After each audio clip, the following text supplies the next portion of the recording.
정치쇼.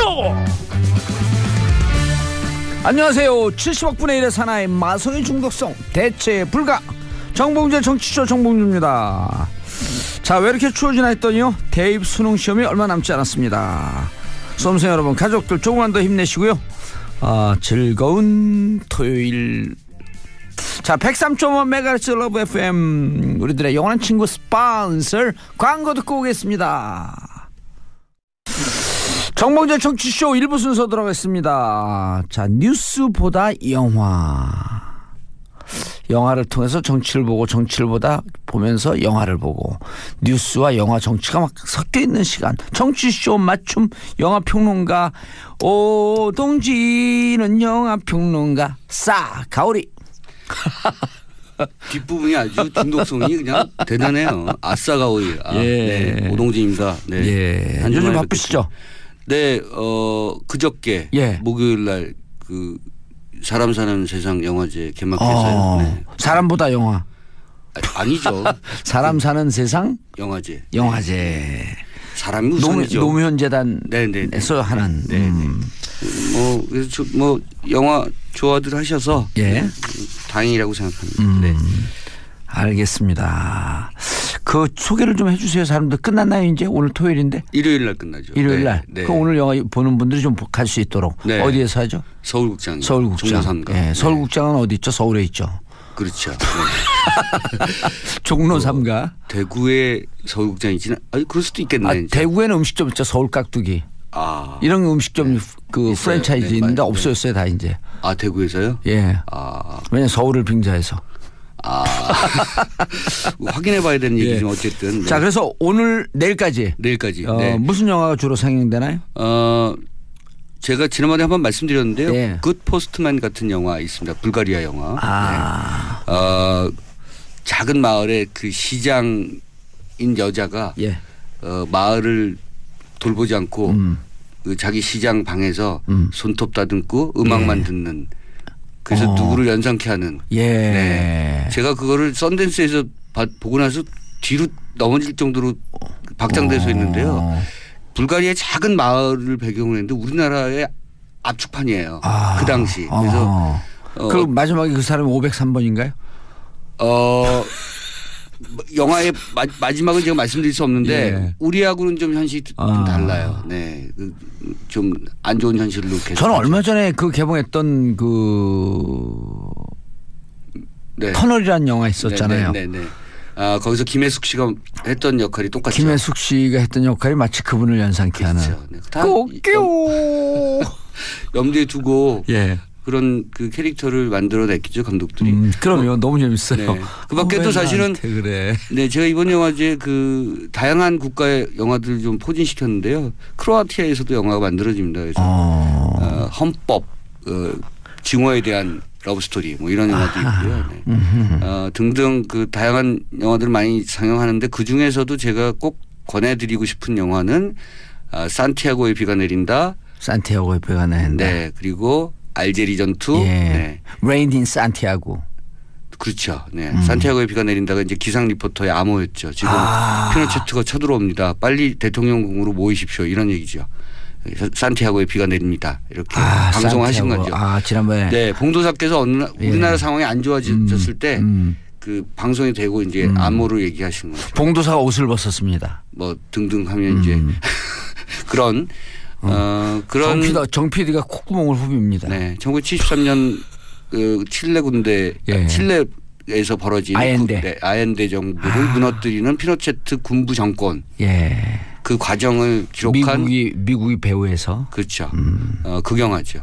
그리고 체게바라 뉴맨이라는 작품도 정말 꼭 권해드리고 싶은 그런 다큐멘터리고요. 뭐 체게바라를 젊은 분들이 좋아하지만 아는 척 사실 모르는 얘기가 많거든요. 체게바라에 대해서. 산티아고의 비가 내린다 그 영화를 지난번에 제가 그 소개를 좀 듣고 그다음에 혁명적 민주주의자 아엔데라고 하는 책을 그 한겨레 기자가 번역한 게 있거든요.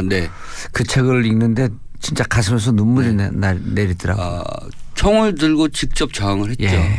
그리고 대포를 쏘고 하여튼 그 영화를 제가 고른 이유는 우리가 40년 만에 민주주의를 지금 이뤄냈지만 지켜내야 된다는 거죠. 그렇죠. 네. 언제든지 민주주의는 정말로 취약하다. 네. 그래서 지켜내야 된다는 측면에서 그런 영화를 제가 골랐습니다. 반동 세력의 공격으로부터 너무나 그렇죠. 취약하다. 네. 알겠습니다. 오늘 첫 번째 소개할 영화요? 올드 마린보이. 올드 마린보이. 잠수부 얘기죠. 아 그래요? 네. 다큐멘터리 영화인가요? 그건? 네. 머구리라고요. 그러니까 전통 방식의 잠수부입니다. 이제 산소통 메고 이런 게 아니고 그렇죠. 이 60kg이 넘는 잠수복을 입고 예. 이 투구만 해도 15kg예요. 예. 그걸 다 입고 호수로 연결해서 30m 물 밑으로 내려가서 대왕 문어 잡고 멍게 잡고 뭐 이런 그 전통 방식의 잠수부를 그쪽 이게 호수는 네. 밖으로 연결돼서 그렇죠. 숨을 쉬면서 네. 그래서 다 그런 그 해산물들 잡는 직업을 머구리라고 하는데요. 30m를 내려가요? 네. 그 잠수병에 걸리는 것이 뭐 다반사겠죠. 그런데 어쨌든 이 박명호 씨는 9년 전에 탈북을 해서 지금 남한에 머물면서 이런 잠수 생활을 하고 있는데 이 박명호 씨의 얘기를 담은 다큐멘터리입니다. 근데 사실은 제가 탈북자예요. 예. 네.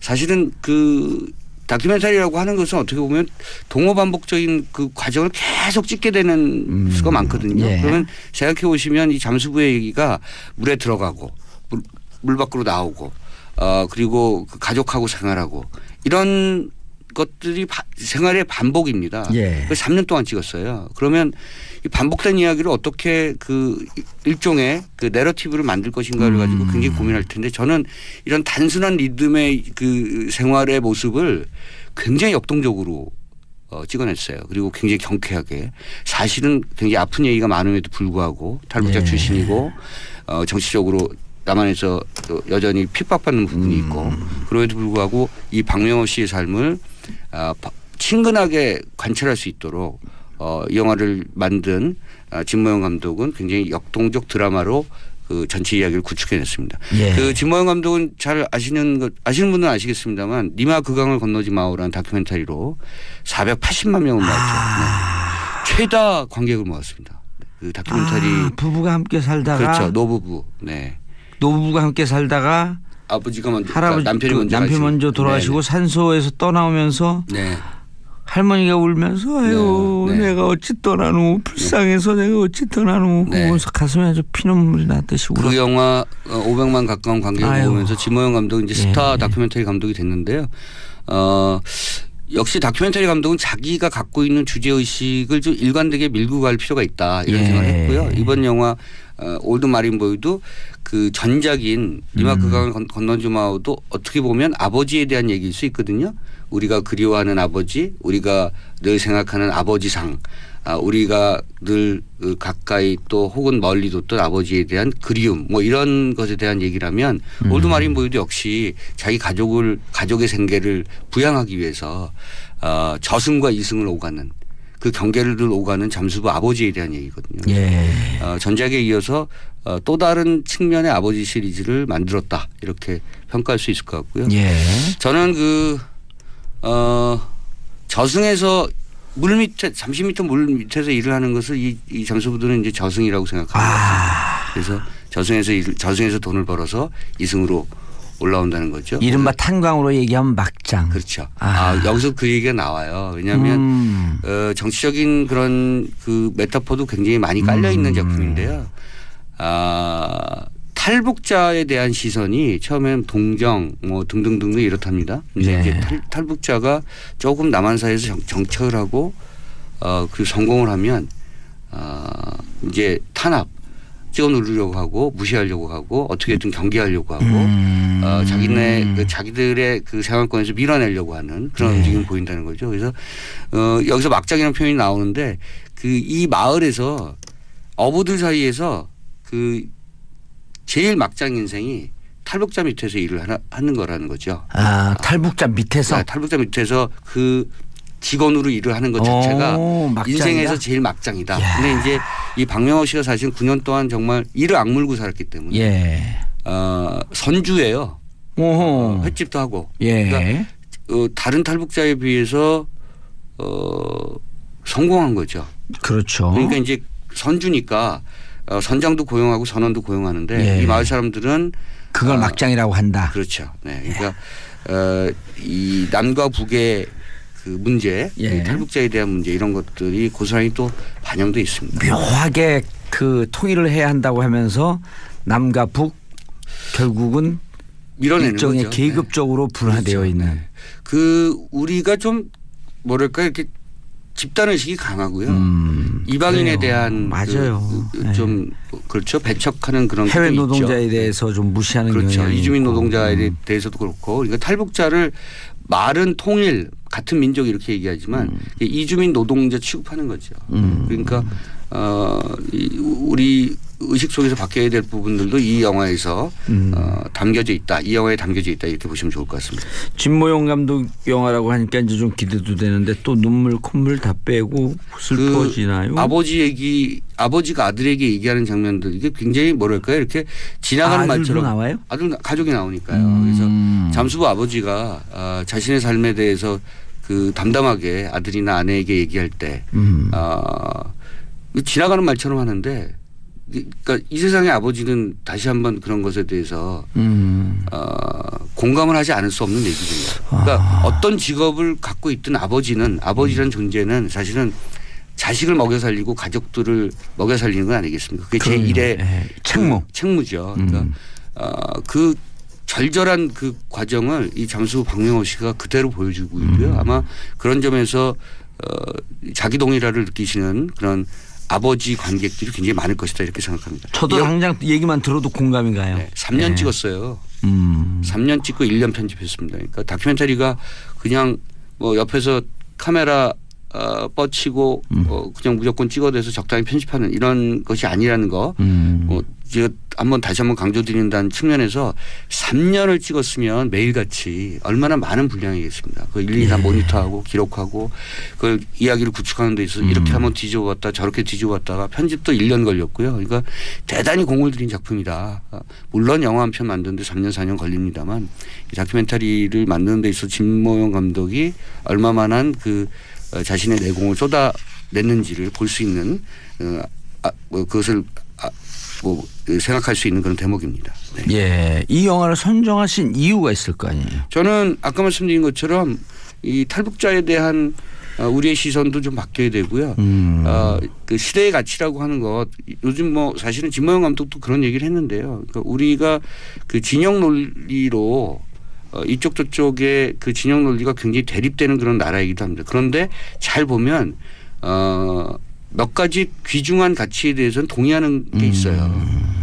그런 걸 찾아내야 된다는 건데 아버지에 대한 가치, 부성의 가치 이런 것들을 공유하는 것들이 사회 통합을 하고 우리 사회를 조금 더 같이 뭔가를 만들어내게 하는데 공유케 하는데 굉장히 중요한 어떤 그런 덕목 중에 하나인 거죠. 박명호 씨가 대한민국을 부른다고요? 그렇죠. 네. 그게 나와요? 그렇죠. 탈북자인데 이 노래를 아나요? 9년 됐는데요. 네. 원하는 것은 무엇이든 얻을 수 있고. 그것도 사실은. 대한민국. 그러니까 이제 술 한잔 하고 부르는 건가요?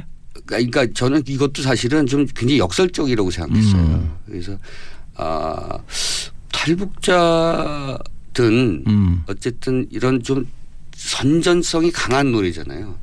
원하는 거 뭐든지 다 얻을 수 없어요. 그렇죠. 역설적이죠. 이 노래가 나왔던 그 시대도 그렇고 그래서 탈북자 출신인 박명호 씨가 이 노래를 부른 것에 대한 느낌이 좀 다릅니다. 아마 약간의 그 뭐랄까 비판적인 어떤 느낌도 있고요. 네. 약간 좀 이거 아닌데. 그렇죠. 너네 왜 이렇게 우리 사기쳐? 그렇지만 또 한편은 그렇게 되고 싶은 거잖아요. 그 욕망과 현실에 대한 어떤 그 경계에서 그 느낌을 그대로 전달해 준다 이렇게 생각하시면 좋을 것 같습니다. 범죄도시 버전으로 하게 되면 네 사기치니? 하와이 가라 뭐 이런 건가요? 네 사기치니? 나 하얼빈 장첸이야 장첸. 그거 보셨군요. 범죄도시. 그럼요. 2번 봤어요. 이제 또 볼 거예요. 강윤성 감독이 굉장히 좋아하겠네요. 네. 나 하얼빈 장첸이야 장첸. 네. 네 PD니? 전혀 비슷하진 않네요. 네 PD니? 네, 안 보신 분들. 나 NL이야. 네. 나 NL. 네, 알겠습니다. 요새 주사파 논쟁이 있던데. 그래요? 네. 저 주사파요. 달리면서 생각하는. 네? 달리면서 생각하는 달릴 줄 생각할 수 있잖아요. 전 달리면서 생각해요. 그거 좀 어렵다. 저는 술 드시면서. 그거 아니에요. 저는 발진하는 그 인공지능이라고 달리면서 알겠습니다. 생각하는 주사파입니다. 알겠습니다. 이 올드마린보이 간만에 짠한 영화예요? 그렇죠. 꼭 보고 싶어요. 다큐멘터리고요. 네, 아주 완성도가 높은 다큐멘터리입니다. 그래서 다큐멘터리가 요즘 극영화에 못지않게 관객들에게 좋은 작품들로 인지되고 있고 인기를 모으고 있는 것 같아서. 감동이 있어요? 볼만해요? 예. 볼만하니까 가져왔겠죠. 그렇죠. 대단하죠. 네. 그래요? 네. 제가 팬들하고 같이 봐도 제가 돼요? 그런 표현까지 안 하려고 했습니다. 너무 홍보하는 것 같아서. 예. 제가 제 팬들하고 같이 봐도 돼요? 당연하죠. 한 200~300명 묶어서 봐도 돼요? 그렇죠. 그렇게 보셔야 됩니다. 그랑블루를 연상하실 수도 있어요. 그런데 그랑블루는 만들어진 이야기라면 이건 생생하게 지금 현실에서 일어나는 일을 기록한 작품입니다. 자, 그다음 두 번째. 네, 너의 췌장을 먹고 싶어. 너의 췌장을 먹고 싶어? 네. 오, 살벌해. 카니발리즘 같죠. 예. 네. 이게 이제 사실 앞에 나와요. 영화 앞에.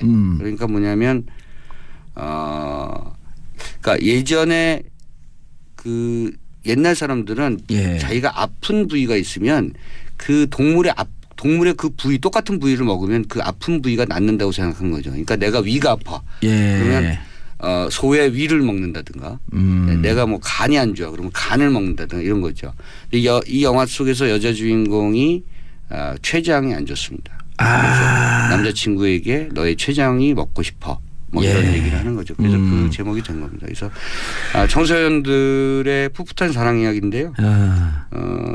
아픈 거에 췌장이 계속? 여자 췌장을 느끼면 자각 증상이 없는데. 그렇죠. 늦게 오죠. 그래서 그 복구할 수 없는 잘하시네요. 그럼요. 심각한 어떤 그런 직역인 거죠. 그러니까 영화 속에서 여자아이가 그 췌장에 문제가 있고요. 암은 아니고 시한부입니다. 어쨌든 그래서 아픈 사랑의 이야기가 펼쳐지는데 이 여자아이가 굉장히 밝아요. 자신의 죽음을 어떻게 보면 이제 담담하게 받아들이는 그런 치유가 안 되고 그리고 췌장은 약이 안 들어가잖아요. 그래서 죽기 전에 남자친구에게 등등 또는 자신의 친구에게 뭔가를 해주려고 하는 거고요. 특히 남자친구에게 이 남자친구는 말이 없는 과묵한 그 같은 반 친구들에게 좀 약간 왕따까지는 아니어도 별종 취급받는 좀 답답한 인물로. 그 도서관에서 일할 만큼 그 꼼꼼하지만 그 자기 세계에 갇혀 있는 남자아이죠. 이 자기 세계에 갇혀 있는 남자아이를 그 바깥으로 꺼내는 역할을 합니다. 그리고 둘만의 어떤 이게 뭐 약간 더 심해서 자폐 이런 증상까지는 아닌가요? 아니지만 그 자기 세계가 강한 거죠. 그러니까 도서관 그 사서라고 하는 직업이 굉장히 쉽지 않은 직업이거든요. 무척 어렵죠. 그 도서 분류를 한다는 것 자체가 굉장히 뭔가 법칙이 있어요. 어려운 법칙입니다. 그래서 그렇죠.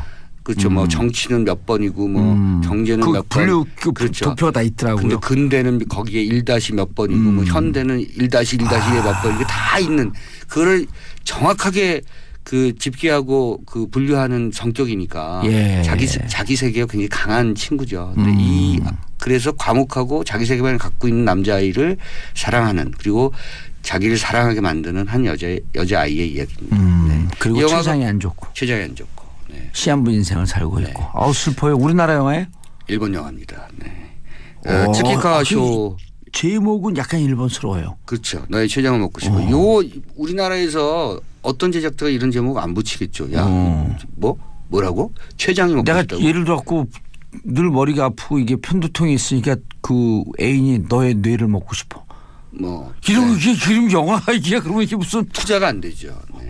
그런데 이 특기에서 사실은 좀 더 주목하게 된 것 같아요. 동명 원작 소설을 영화로 만들었고요. 원작 소설. 네, 소설이 있죠. 이 청춘 멜로물인데요. 일본에서 뭐 그 소설이 뭐 250만 부 팔렸다고 하니까 대단한 인기를 얻은 거고요. 한국에서 지금 성공했습니다. 40만 명을 육박하고 있고 일본 청춘 멜로물이 이렇게 40만 명을 넘어가는 그 관객 수를 보이는 건 실로 굉장히 오랜만입니다. 예전에 뭐 이와이 순지 감독이 오겐키 데스까, 오겐키 데스까, 러브레터 뭐 이런 등등 영화가 오겐키 데스까. 죄송합니다. 방해했어요. 그러네요, 진짜. 그 방송에서 일본말 두 번이나 크게 나가도 옛날에는 참 안 됐는데. 그렇죠? 제가 옛날에 그 이 작가 이런 데 갖고 오뎅 달라고 할 때 오뎅끼 됐을까? 그러면 알아서 오뎅 가져오더라고요. 요거는 과히 나쁘지 않았어야 돼. 아, 오뎅끼 됐을까? 네. 오뎅 끼워달라고요. 이거 진짜 어이가 없다.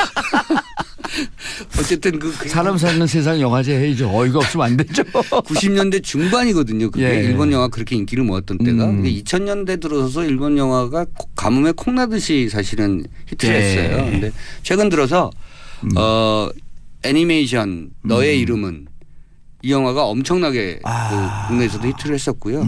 그 영화를 가져온 영화사가 이번 영화 너의 췌장을 먹고 싶어도. 저는 보진 않는데 이제 영화 보러 가면 예고편 일본 영화 나오잖아요. 묘하게 저는 일본 영화가 보고 싶어요. 네, 분위기가 좀 남다르죠. 네, 일본은 그래서 영화권으로 얘기할 때 아시아권으로 분류하지 않습니다. 일본은 일본이에요. 그러니까 미일 동맹인가요? 그렇게까지는 아닌데, 네, 그건 안 하는 것 같아요. 아니, 일본 영화는 저런 영화 분류가 이렇게 되지 않나요? 벌러덩? 이번에 아베가 벌러덩 잡아줬잖아요. 나는 그 벌러덩보다 더 참 민망한 게 그 다음에 막 쫓아가는 거. 예. 네. 근데 옆에 중요한 게 아베 수행원이 한 명도 없어요. 그러니까. 그 뭐예요? 총리가 넘어지는데 참. 넘어지는 것도 딱 벌러덩 넘어지고 탭싹 일어나갖고 막 쫓아나는데 저도만 떼고 다 사해 이러면서 온갖 망신 다 시킨 것 같아요. 어쨌든 아시아 망신 다 시켰어요. 일본 혼자 가는 게 좋아요. 영화 아시아 시장 하면 이제 한국, 중국, 대만, 홍콩 이렇게 나가는데 거기 일본은 포함되어 있지 않고요. 일본은 그냥 일본 독자적 시장 구조를 갖고 있고 특이한 것은 일본은 우리처럼 이렇게 한꺼번에 막 영화를 개봉하는 게 아니고요. 영화 한번 개봉하면 일본 전국을 순회 상영합니다. 6개월 정도 걸립니다. 한 영화가 상영 기간이. 그러니까 일본 시장은 좀 독특한 구조를 갖고 있긴 하고 그렇기 때문에 일본 영화가 다른 영화에 비해서 좀 차별성이 있어요. 분위기가 좀 남다르고. 우리가 이제 일본 영화에 대해서 한마디 해야죠. 네가 가라 후쿠시마. 이것도 막 붙이신데요. 근데 자꾸 듣다 보면 재밌어요. 중독성이 있어요. 그건 저도 인정해요. 네가 가라 오사카. 중독성 있다는 건 저도 인정합니다. 네가 가라 가고시마. 가고시마? 네. 어쨌든 그 사소설이라고 하잖아요. 그러니까 개인사자. 그러니까 일본의 그 소설, 일본의 문학 작품들을 보면 사소설적 그런 성향이 좀 강하죠. 개인의 이야기가 굉장히 많기 때문에 그래서 아마 우리처럼 뜨거운 어떤 얘기들, 뭐 사회 구조에 대한 얘기, 뭐 정치에 대한 얘기를 하는 그런 작품들과 비교해 봤을 때 매우 조용하고 차분한 그런 느낌이 소재는 강하죠. 제한되어 있지만 거기서 오는 잔잔한 감동. 네, 그렇죠. 이번 영화 너의 췌장을 먹고 싶어는 사실은 제가 고른 이유는요. 언제부턴가 우리나라 극장의 청춘 멜로가 좀 사라졌어요. 맞아요. 블록버스터만 남아있고. 그리고 이제 아주 센 영화들 많잖아요. 옛날 같은 겨울연가 이런 것도 좀 나왔으면 좋을 텐데. 아까 말씀하신 범죄 도시 같이 센 영화. 센 영화들. 그 역동적이지만 좀 잔혹하고 폭력적인 영화들 이런 작품들이 우리나라의 주류를 이루고 있는데 청춘 멜로라고 하는 것은 어쨌든 그 순수의 원형지를 우리가 한번 다시 한번 생각해 볼 필요가 있는 거잖아요. 옛날 우리 어렸을 때 봤던 여고 졸업반, 얄개 시대 뭐 이런 영화가 좀 있었으면 좋겠어요. 그런 정서가 회복돼야지만 우리 사회나 우리 정치도 좋아지는 거겠죠. 순수의 원형지에서 자꾸 벗어나 있는 거. 이런 거 하나 만들면 히트 칠 것 같아. 키센세이 굿바이 하고 김무성과 유승민 뽀뽀하고 헤어지는 거. 그거는 청춘 멜로라고 하기엔 노년 멜로. 그거는 절대적으로 망합니다. 브로맨스 절대 망합니다. 절대 망합니다. 알겠습니다. 자, 인사시 오늘 가져온 영화 올드 마린보이 그리고 일본 영화 청춘 멜로는 너희 췌장을 먹고 싶어. 오동진 평론가님 인사하시죠 이제. 다음 주에 뵙겠습니다. 감사합니다. 저는 광고 듣고 2부 돌아오겠습니다.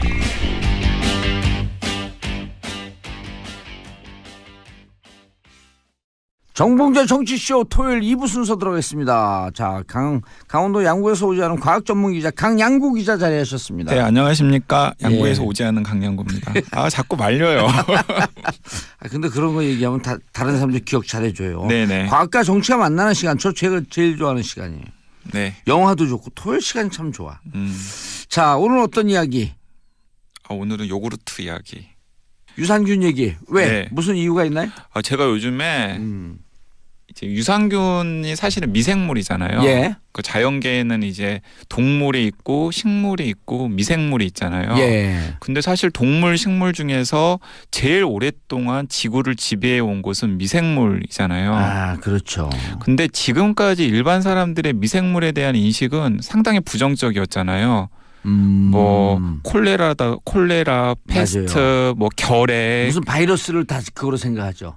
그렇죠. 근데 바이러스랑 세균은 약간 다르긴 합니다만은 어쨌든 간에 이제 그런 어좀 뭐 전염병을 유발하고 뭐 식중독 예. 같은 병을 유발하고 그리고 손이나 발에 세균이 묻어 있으면 그건 비누나 세정제로 깨끗이 씻어내야 한다. 라는 이제 인식이 이제 여태까지 지배적인 인식이었죠. 예. 그러니까 세균은 뭐 박멸의 대상으로 생각을 했었는데 요즘에 과학자들이 가장 주목하는 연구 중에 하나가 바로 세균을 연구하는 거라고 합니다. 이제 네. 세균 얘기를 할 건데 세균, 네. 아마 들으시면 정말 깜짝 놀라실 거예요. 대한민국 입법부를 세균이 장악하고 있잖아요. 아, 그렇죠. 예, 국회의장 정세균. 네네. 아, 이런 그 드립 좋아. 그 별명이 세균맨이에요. 네, 사실 근데 보통 일상생활에서 세균이라고 하면 약간 부정적인 의미잖아요. 아무래도 긍정적으로 들리기는 쉽지가 않은데 아마 오늘 방송을 정세균 의장이 혹시 들으시면 내 이름에 굉장히 자부심을 가지게 되지 않을까 하는 생각이 들기도 합니다. 그래요. 네, 본격적으로 예. 얘기를 해볼 텐데 일단은 과학계뿐만 아니라 산업계에서도 지금 이 세균 시장이 엄청나게 커지고 있어요. 그러니까 세균 시장이라고 하면은 좀 이상하게 들리는데 아마도 프로바이오틱이라는 얘기 많이 들어보셨죠? 프로바이오틱. 사실은 무슨 뜻이냐면은 어원 자체의 뜻은 for life예요. 생명을 위하여. 그러니까 바이오틱이 라이프 생명을 뜻하고 예. 그리고 이제 프로는 이제 무엇을 위하여라는 뜻이래요. 그렇죠. 그러니까 생명을 위하여라는 뜻이라고 합니다. 프로바이오틱이. 그러니까 생명을 위하여 먹어야 하는 어떤 것. 그게 이제 유산균인 거죠. 이제 그래서 이제 그 유산균을 이제 좋게 포장하기 위해서 이제 프로바이오틱이라고 이제 명명을 한 다음에 이제 그 프로바이오틱에 유산균이 들어가 있는 거예요? 그렇죠. 프로바이오틱의 한 종류가 이제 유산균. 대표적인 종류가 유산균인 거죠. 그래서 생명을 위하여 뭔가 하기 위해서는 유산균을 많이 먹어야 된다. 그래서 그 시장이 엄청나게 커졌는데 네. 전 세계적으로는 수십억 달러, 수조 원 정도의 규모에 이르고요. 우리나라도 2015년 조사에 따르면은 2013년에 800억 원 정도에서 2015년에는 1,579억 원으로 2배나 증가했대요. 저도 유산균 사업한 지 오래됐어요. 어떤 사업 하셨는데요? 김치요. 아주 김치 사업 하신다는 얘기 들었어요. 김치 전 세계 음식 중에 제일 유산균이 많이 들어간 게 김치. 네네. 그다음에 이제 요즘 광고 나오는 것 중에 우리 유산균은 뭐 장까지 가면 유산균은 장까지 가져야 되거든요. 네네. 보통 위에서 다 파괴되는 경우가 있잖아요. 장까지 안 가고. 잘 아시네요. 예. 근데 김치는 장까지 쫙 가는 거예요. 그래서 김치 많이 먹으면 건강하다. 네, 그럼 여기서 이제 돌발 질문. 예. 돌발 질문. 이번에 제가 돌발 질문. 걸렸다. 제가 돌발 질문 던져볼게요. 지금 우리가 그런 유산균의 대표적인 게 이제 오프닝 때 얘기했던 야구르트였잖아요. 예. 야구르트를 병에 든 야구르트를 처음 먹은 게 언제부터일까요? 한 20년 됐을까요? 아니요. 그러면. 우리나라에서는 이제 그 정도부터 들었는데 한국 야구르트 생각하면 어렸을 때도 야구르트 아줌마 있었잖아요. 예. 그러니까. 저도 이제 방송 준비하면서 보니까는 1935년에 일본 사람이 발명을 했대요.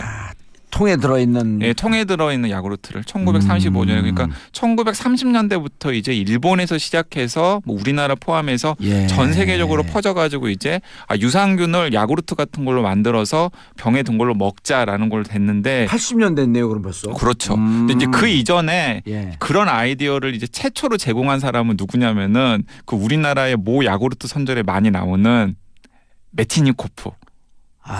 그 수염 이렇게 나 있는 그 러시아 과학자 있잖아요. 그 뭐 이렇게 유산균 현미경으로 들어보다 It's alive. 그 사람 메치니코프예요? 근데 사실은 메치니코프 자체는 이제 뭐 지금처럼 그렇게 막 세균을 막 이렇게 뭐 긍정적으로만 생각하진 않았다고 그래요. 그러니까 요즘 유산균 종류 브랜드가 메치니코프 있어요.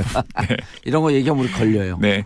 근데 그 이제 일리아 메치니코프라고 하는 러시아의 과학자가 어떤 이제 생각을 해내냐면은 자기가 보니까 불가리아에서 신우유를 신우유. 예, 신우유를 먹는 농부들이 오래 산단 말이에요. 근데 이제 신우유 안에는 메치니코프는 이제 막 현미경으로 들여다볼 수 있는 과학자였으니까 이게 발효를 시키는 세균이 들어있다라는 걸 과학자로서 알고 있었어요. 그래서 이제 이렇게 생각을 한 거죠. 아, 신우유를 먹은 이 불가리아 농부들이 저렇게 오래 사니까 실제로 그 신우유를 여러 사람들이 억지로 복용을 하면은 오래 살 수 있겠다라고 생각을 해서 메치니코프 스스로도 70대 죽을 때까지 수십 년간 신우유를 매일 몇 리터씩 들이켰다고 그래요. 오래 살려고. 근데 뭐 한 그 당시에 70대까지 살았다 그러니까 뭐 오래 산 거예요. 네, 오래 산 거라고 할 수 있겠죠. 네. 근데 이제 나중에 이제 메치니코프의 이제 후예들이 이제 아까 봉도사님이 얘기하신 것처럼 메치니코프가 큰 오류를 범했다라는 걸 확인을 한 거죠. 메치니코프가 마셨던 그 신우유에 들어있는 세균은 위를 통과하지 못하는 거예요. 아, 위에서 다 파괴되는 거예요. 위에서 다 파괴되는 거예요.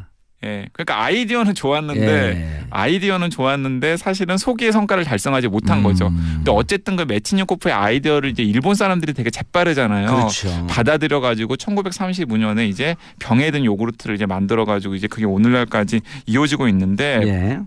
제가 이제 이 얘기를 계속 드리는 것은 최근에 세균의 역할과 관련해서 정말 놀랄만한 과학적인 사실들이 확인이 되고 있기 때문이에요. 예. 제가 이제 한 가지 실험 결과를 이제 말씀을 드리면은 이제 그 몸속에 세균을 가지고 있지 않은 생지를 무균생지라고 그러거든요. 예. 그러니까 여러 가지 일들을 하기 위해서 이제 이 무균생지를 만드는데 예, 무균생지. 그러니까 무균생지가 겉만 보면은 일반 생지와 별반 차이가 없어요. 예. 예, 겉만 보면 일반 생지와 별 차이가 없는데 속을 들여다보면은 균이 없다는 이유로 엉망진창인 거예요. 아, 내장이요? 그러니까 속을 전체적으로 다 들여다보면은 근데 이제 가장 대표적으로 이제 확인이 될 수 있는 게 염증 질환이 너무 심해요. 장내 염증 질환이 너무 심한 거예요. 아니 균이 염증 질환 있으면 그거 자체가 균 아니에요? 그렇죠. 그러니까 되게 신기한 거죠. 많은 사람들이 염증을 일으키는 원인을 균이라고 생각을 했는데 오히려 무균 상태를 만들어놨더니 애가 소화도 잘 못 시키고 엉뚱한 세균이 몸속에 번식을 해가지고 그게 계속 장을 공격하는 상황이 되는 거예요. 예, 근데 그래서 많은 사람들이 도대체 그러면 이게 왜 그럴까 하는 생각을 했었는데 여기에 이제 또 다른 원인 중에 하나가 또 다른 이유가 뭐냐면 그렇게 무균생지가 이상한 행동을 보이는 거예요. 예. 막 어두운 곳으로 숨고. 아, 자폐 증상을 보이는구나. 네, 그리고 그러니까 사람들이 아니죠. 동료 쥐들이랑 교류를 하지 않고 가끔씩 발작 증세를 일으키고. 어허. 그러니까 그럼 인간은 보면 자폐 증상. 그걸 보면서 사람들이 이게 자폐증이나 혹은 조현병이랑 상당히 흡사한 증상을 나타내네? 라고 이제 생각이 든 거예요. 이게 도대체 무엇일까? 균이 없는데 자폐 증상을 보이고 왜 혼자 숨어들고 사람이라 쥐를 기피하고 그리고 또 안을 들여다보면은 장에 막 염증이 막 가득 차 있고 엉망진창이고. 예, 그런데 이제 그 어떤 과학자가 비프라그라고 하는 세균이 있어요. 예. 비프라그라고 하는 세균은 그 사람이나 쥐 같은 동물의 장기 안에 굉장히 많이 들어있는 세균이거든요. 그 세균을 믿져야 본전이다 싶어서 먹여봤어요. 그 생쥐한테.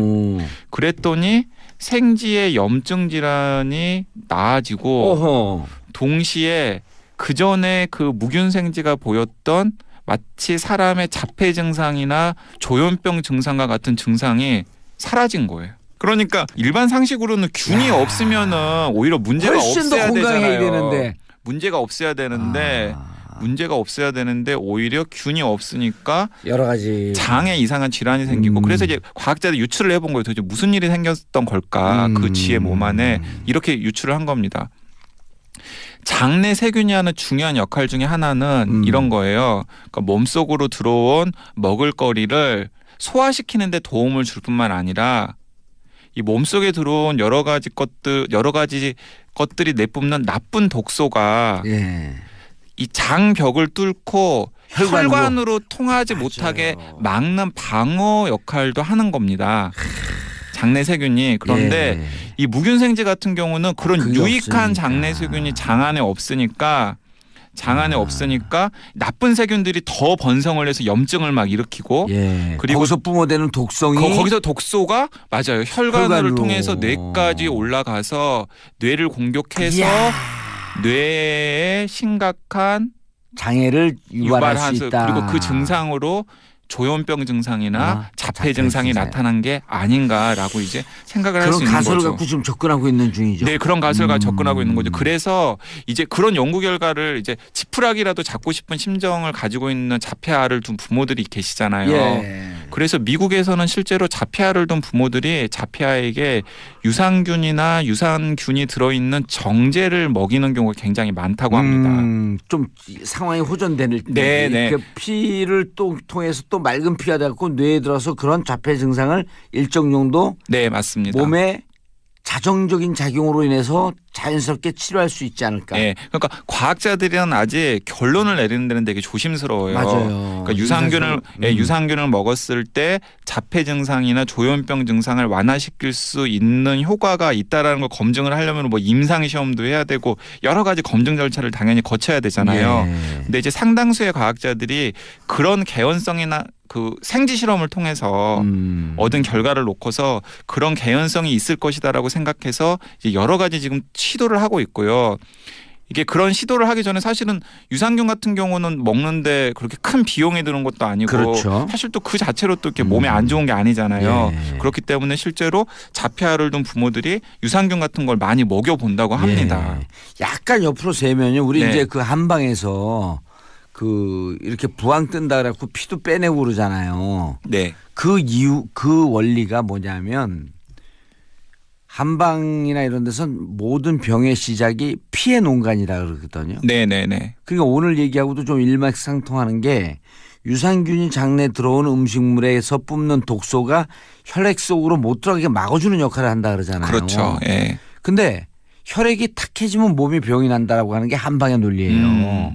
그럼 뼈를 맑게 해주기 위해서 탁한 뼈를 어혈을 품어내고 그리고 옛날에 양방에서도 방혈이라 그러잖아요. 방혈. 피 빼내서 치료하는 방법이 있었어요. 그래서 탁한 피가 나가고 몸에서 자생적으로 맑은 피가 생성되고 그러니까 이게 혈액 속으로 들어가는 나쁜 독소를 막아준다. 이거 하나만으로도 사람은 무척 건강해지는 거지. 그러니까 이제 그 오늘은 이제 어쨌든 간에 미생물에 주목을 해야 되는 시간인데 진짜 이제 미생물이랑 혈액 속의 독소와 관계에 대해서도 이제 과학자들이 앞으로 더 연구를 할 수 있을지도 모르겠어요.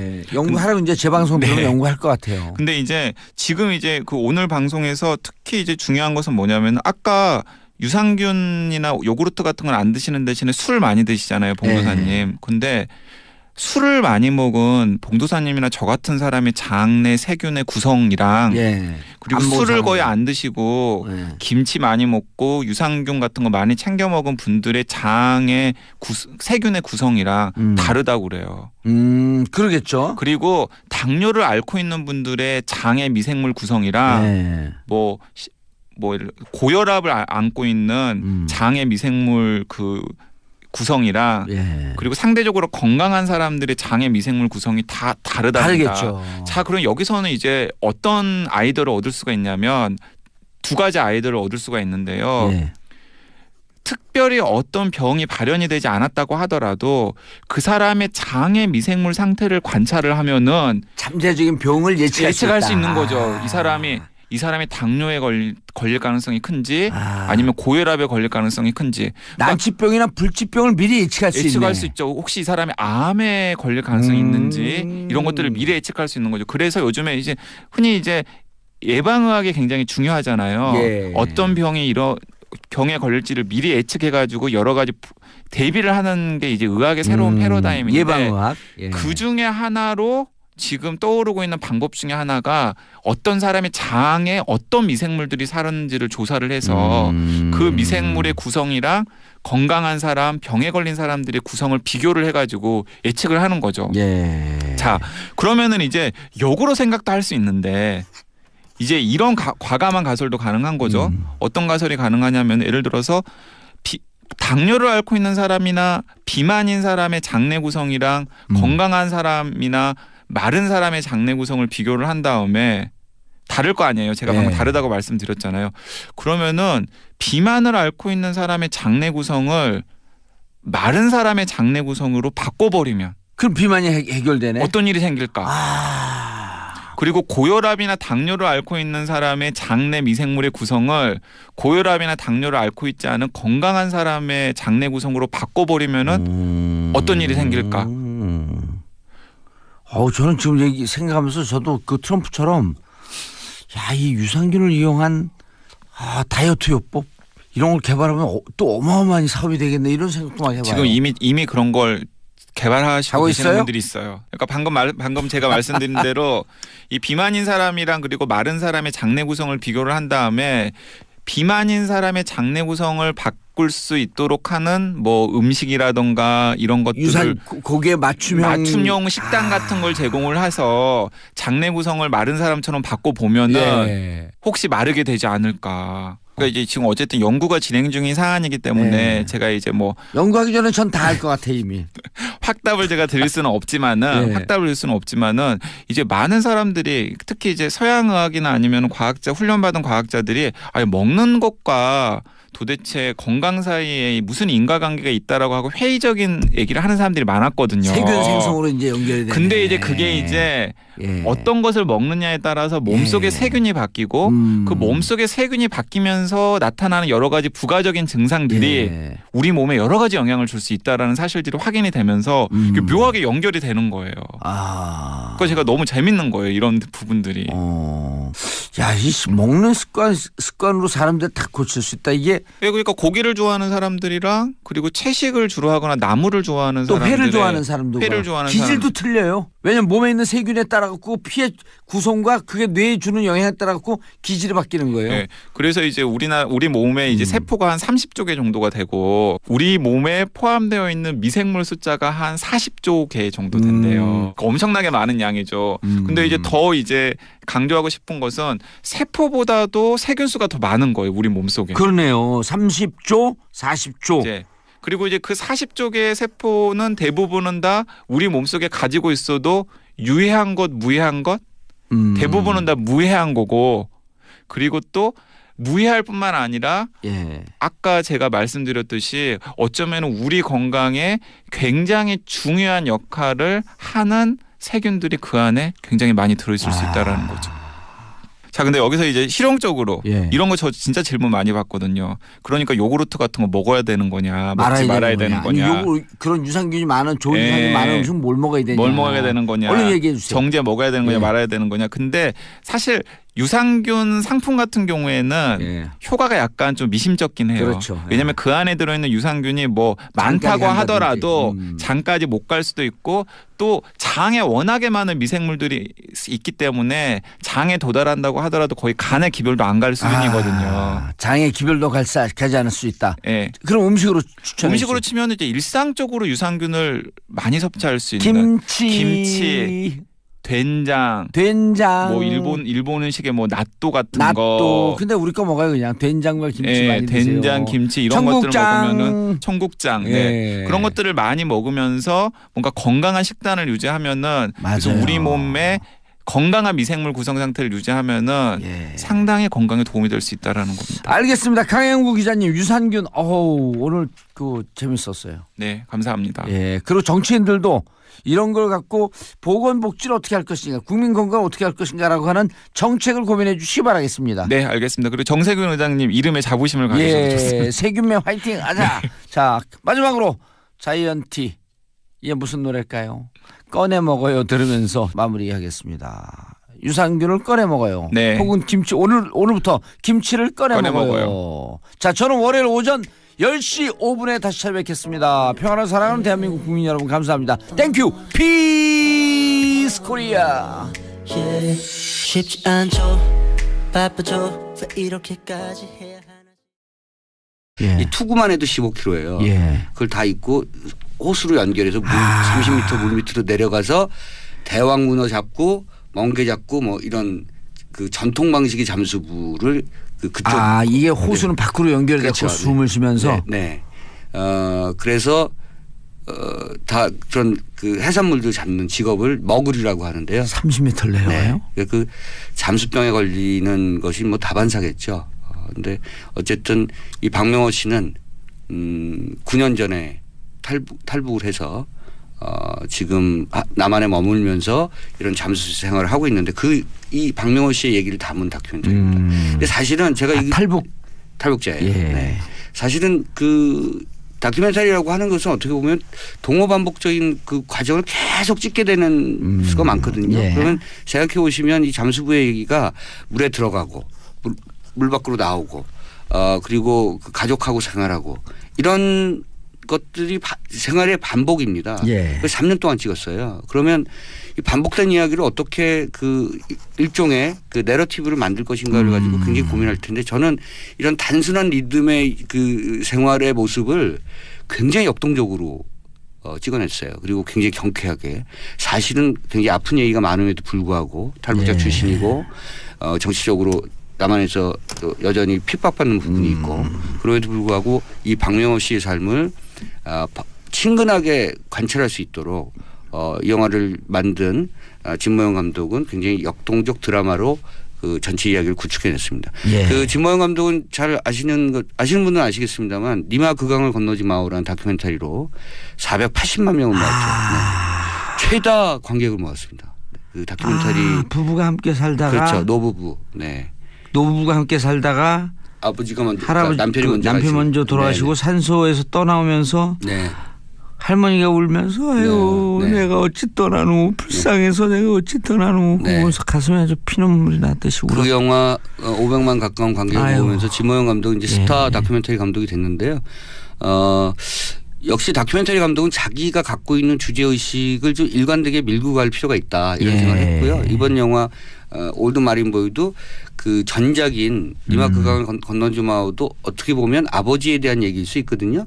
우리가 그리워하는 아버지, 우리가 늘 생각하는 아버지상, 우리가 늘 가까이 또 혹은 멀리 뒀던 아버지에 대한 그리움 뭐 이런 것에 대한 얘기라면 올드 마린보이도 역시 자기 가족의 생계를 부양하기 위해서 저승과 이승을 오가는 그 영화의 마지막은 제가 말씀드릴 수 없는데 예. 우리하고는 좀 현실이 좀 달라요. 네, 좀 안 좋은 현실로 계속. 저는 얼마 전에 그 개봉했던 네. 터널이라는 영화 있었잖아요. 네. 거기서 김혜숙 씨가 했던 역할이 똑같죠. 김혜숙 씨가 했던 역할이 마치 그분을 연상케 하는. 네. 꼬끼오.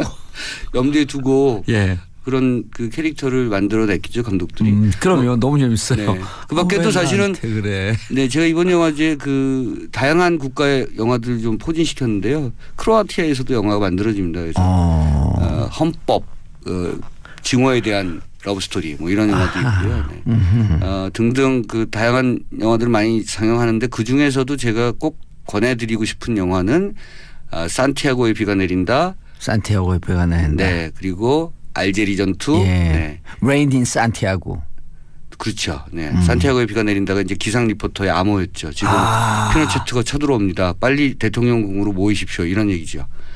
산티아고의 비가 내립니다. 이렇게 방송하신 거죠. 지난번에. 네. 봉도사께서 우리나라 상황이 안 좋아졌을 때 그 방송이 되고 이제 암호로 얘기하신 거죠. 봉도사가 옷을 벗었습니다. 뭐 등등 하면 이제 그런 정 PD가 콧구멍을 후빕니다. 네. 1973년 그 칠레 군대 칠레에서 벌어진 아엔데 정부를 무너뜨리는 피노체트 군부 정권. 예. 그 과정을 기록한 미국이 배후에서 그렇죠.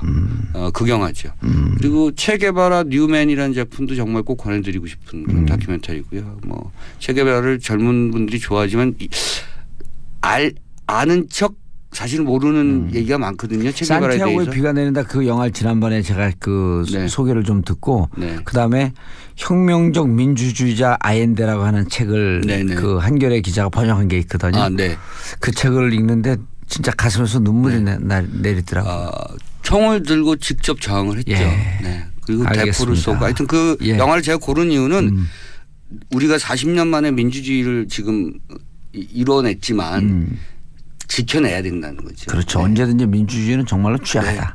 그래서 지켜내야 된다는 측면에서 그런 영화를 제가 골랐습니다. 반동 세력의 공격으로부터 너무나 그렇죠. 취약하다. 네. 알겠습니다. 오늘 첫 번째 소개할 영화요? 올드 마린 보이입니다. 올드 마린 보이. 잠수부 얘기죠. 아 그래요? 네. 다큐멘터리 영화인가요? 네. 머구리라고요. 그러니까 전통 방식의 잠수부입니다. 이제 산소통 메고 이런 게 아니고 그렇죠. 이 60kg이 넘는 잠수복을 입고 안개를 오가는 잠수부 아버지에 대한 얘기거든요. 예. 전작에 이어서 또 다른 측면의 아버지 시리즈를 만들었다 이렇게 평가할 수 있을 것 같고요. 예. 저는 저승에서 물 밑에 30m 물 밑에서 일을 하는 것을 이 잠수부들은 이제 저승이라고 생각합니다. 그래서 저승에서 돈을 벌어서 이승으로 올라온다는 거죠. 이른바 탄광으로 얘기하면 막장. 그렇죠. 여기서 그 얘기가 나와요. 왜냐하면 정치적인 그런 그 메타포도 굉장히 많이 깔려 있는 작품인데요. 탈북자에 대한 시선이 처음엔 동정 뭐 등등등 이렇답니다. 근데 이제 탈북자가 조금 남한사회에서 정착을 하고 그 성공을 하면 이제 탄압 찍어 누르려고 하고 무시하려고 하고 어떻게든 경계하려고 하고 자기들의 그 생활권에서 밀어내려고 하는 그런 움직임을 보인다는 거죠. 그래서 여기서 막장이라는 표현이 나오는데 이 마을에서 어부들 사이에서 제일 막장 인생이 탈북자 밑에서 일을 하는 거라는 거죠. 탈북자 밑에서? 네, 탈북자 밑에서 그 직원으로 일을 하는 것 자체가 인생에서 제일 막장이다. 근데 이제 이 박명호 씨가 사실 9년 동안 정말 이를 악물고 살았기 때문에 선주예요. 횟집도 하고. 그러니까 다른 탈북자에 비해서 성공한 거죠. 그렇죠. 그러니까 이제 선주니까 선장도 고용하고 선원도 고용하는데 이 마을 사람들은 그걸 막장이라고 한다. 그렇죠. 네. 그러니까 이 남과 북의 그 문제, 탈북자에 대한 문제 이런 것들이 고스란히 또 반영돼 있습니다. 묘하게 그 통일을 해야 한다고 하면서 남과 북 결국은 밀어내는 일종의 거죠. 계급적으로 분화되어 그렇죠. 있는. 우리가 좀 뭐랄까 이렇게 집단의식이 강하고요. 이방인에 대한 맞아요. 좀 그렇죠. 배척하는 그런 해외 노동자에 있죠. 대해서 좀 무시하는 그렇죠. 경향이 이주민 있고. 노동자에 대해서도 그렇고 그러니까 탈북자를 말은 통일 같은 민족 이렇게 얘기하지만 이주민 노동자 취급하는 거죠. 그러니까 우리 의식 속에서 바뀌어야 될 부분들도 이 영화에서 담겨져 있다. 이 영화에 담겨져 있다 이렇게 보시면 좋을 것 같습니다. 진모용 감독 영화라고 하니까 이제 좀 기대도 되는데 또 눈물 콧물 다 빼고 슬퍼지나요? 아버지가 아들에게 얘기하는 장면들 이게 굉장히 뭐랄까요 이렇게 지나가는 말처럼 나와요? 가족이 나오니까요. 그래서 잠수부 아버지가 자신의 삶에 대해서 그 담담하게 아들이나 아내에게 얘기할 때 지나가는 말처럼 하는데 그러니까 이 세상의 아버지는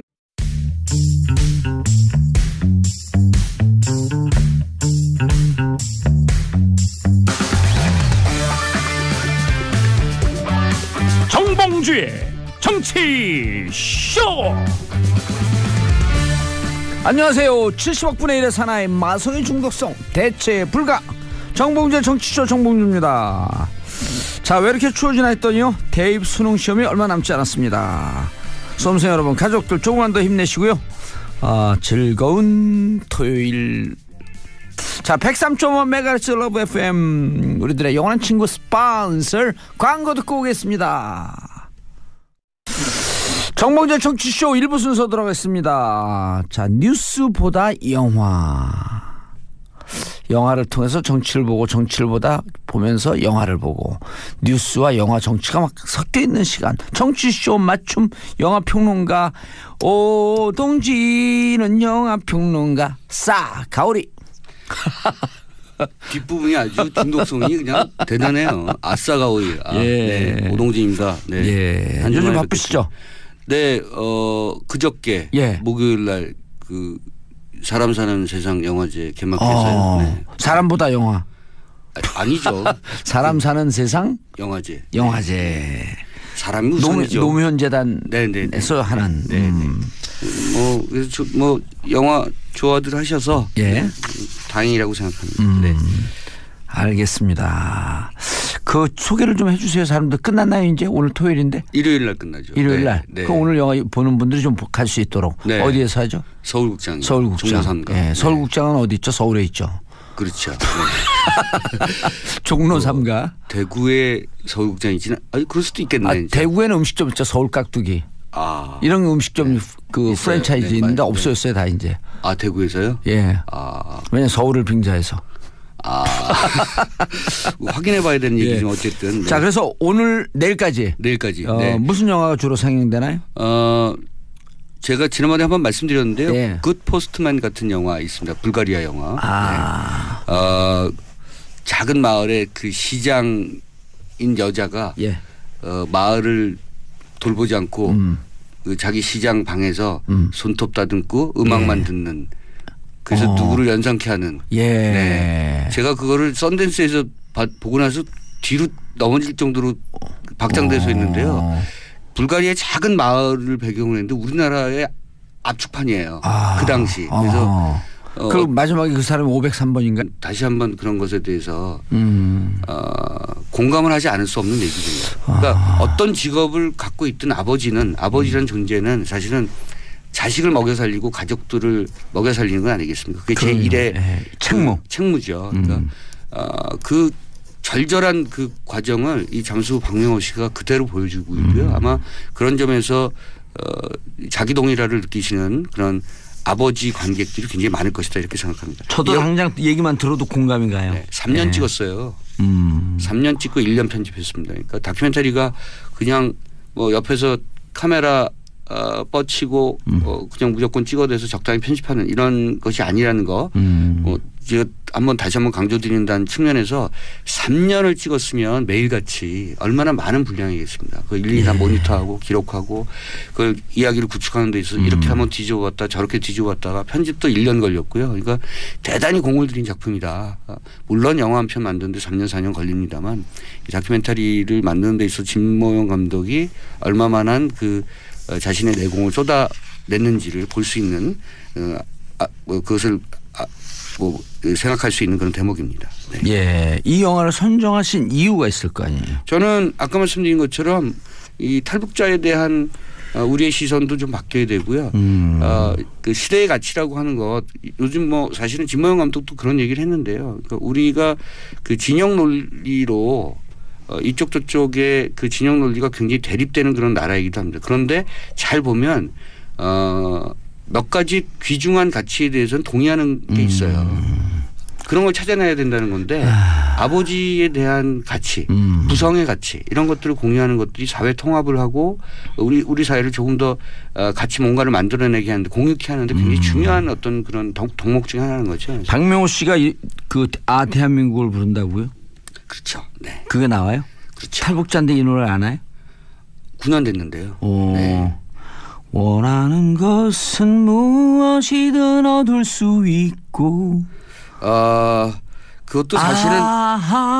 대한민국. 그러니까 이제 술 한잔 하고 부르는 건가요? 그러니까 저는 이것도 사실은 좀 굉장히 역설적이라고 생각했어요. 그래서 탈북자든 어쨌든 이런 좀 선전성이 강한 노래잖아요. 원하는 거 뭐든지 다 얻을 수 없어요. 그렇죠. 역설적이죠. 이 노래가 나왔던 그 시대도 그렇고 그래서 탈북자 출신인 박명호 씨가 이 노래를 부른 것에 대한 느낌이 좀 다릅니다. 아마 약간의 그 뭐랄까 비판적인